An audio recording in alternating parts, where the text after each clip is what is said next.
What is going on, everybody? Been a diehard Pistons fan since '03 and eager to see this team getting back to playing winning basketball. In today's video, I want to talk about the idea of certain Piston players playing new positions, or rather new roles in Piston schemes this upcoming season.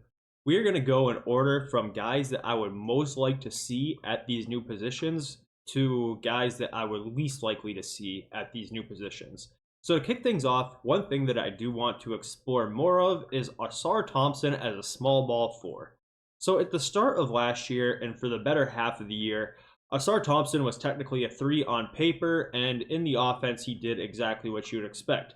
A lot of plays, or most plays, he would be spotting up in the corner, which led to a couple different crossroads. For one, teams would completely ignore him in the corner off the three-point line because they knew that he was an 18% three-point shooter, and they would allow him to take that shot if he wanted that shot every single time down the floor. When he would get ignored by the defense, a lot of times he would catch the ball and then be faced with a decision to either shoot a low percentage three-pointer or make a play and go to the hoop. Towards the end of the year, we did see some Assar Thompson coming up, setting screens, ghost screens, rolling to the hoop, a couple things like that. I would also like to see him hang out on the block a little bit in the dunker spot. And for a couple different reasons, I think that works. Number one, of course, he's not a 7-footer. He's not going to just stand on the block and catch lobs like Dereck Lively. But he does have enough bounce to do a lot of those things despite his height. When he's rolling to the hoop, he has vertical spacing just because his vertical is so high. When he is hanging out on the block, Cade or Ivy can give him a dump down pass and he can jump off 2 feet with no run up, elevate, and punch one. He's more than athletic enough to do that. On the defensive end, I mean, he can really guard anybody, and the rebounding makes up for it. There's no worry about rebounding when Assar Thompson is on the floor, even if he's playing the power forward position technically, just because he rebounds as good as any 6'7" guy in the entire NBA right now. I think that this will work best with Isaiah Stewart at the 5 in those situations, and that's who we're actually going to talk about next. Isaiah Stewart did play a lot of center minutes his rookie year with the Detroit Pistons, but since Jalen Duren got drafted and has kind of developed and came along, Isaiah Stewart has found himself playing the starting power forward role most recently. Isaiah Stewart is a bit undersized, but I think it's okay. Right now, there's not that many bigs on the Pistons roster. Realistically, we're looking at our list of bigs being Jalen Duren, Isaiah Stewart, and Paul Reed. So there's not even enough minutes to go around where if they do want to play him at the 4 a whole lot, they're not going to be able to. So I think that he is going to get some minutes at the 5 this year. I think the backup 5 is going to be where he starts his season, and I do think that is a better position for him. As right now, Isaiah Stewart is one of the more polarizing players amongst Detroit Pistons fans. A lot of people love him, and a lot of people aren't his biggest fan, but I do think if he's not miscast as starting power forward, and he's more of a bench energy big, I think everybody will start to love him. If he's playing 26 minutes a night, coming off the bench, getting gritty, knocking down a couple threes, I think that everybody will be his biggest fan at that point.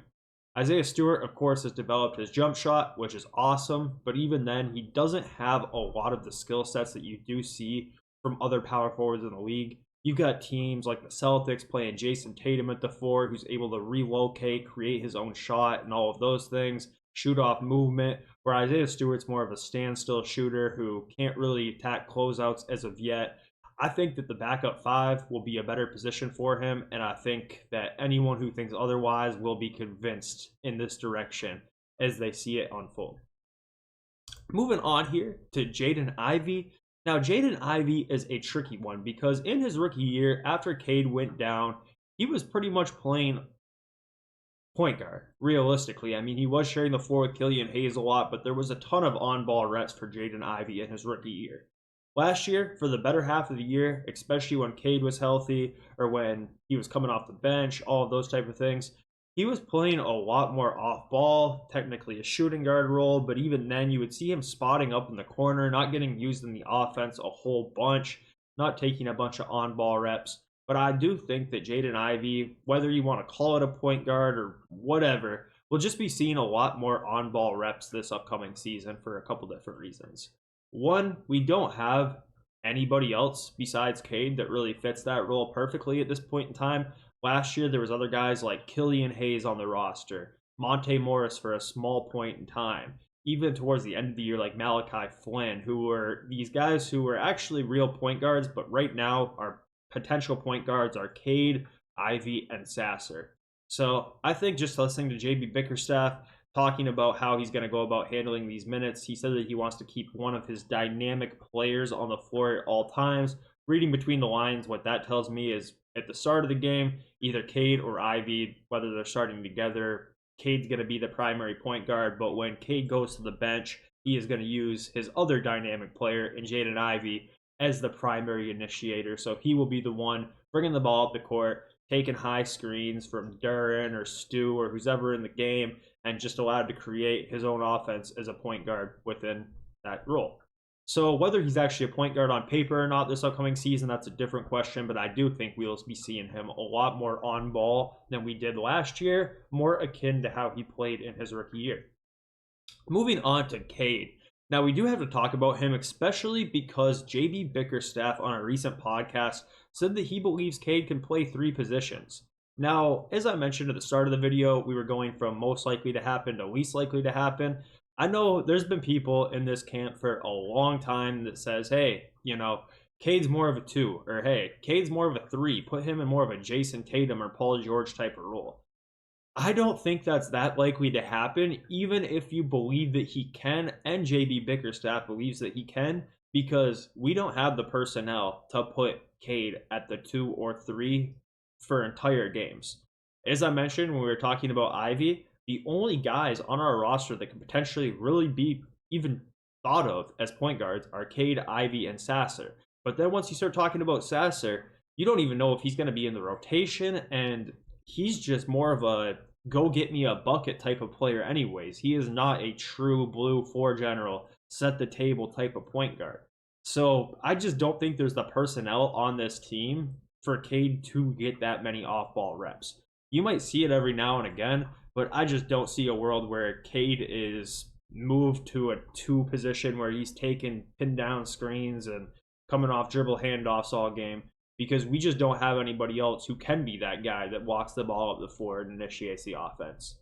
If we traded spots with Cade and put him on the Celtics, which I would hate to see, that would make me sick, but just for hypotheticals, if he was playing alongside Drew Holiday and Derek White, I think he could play the 3.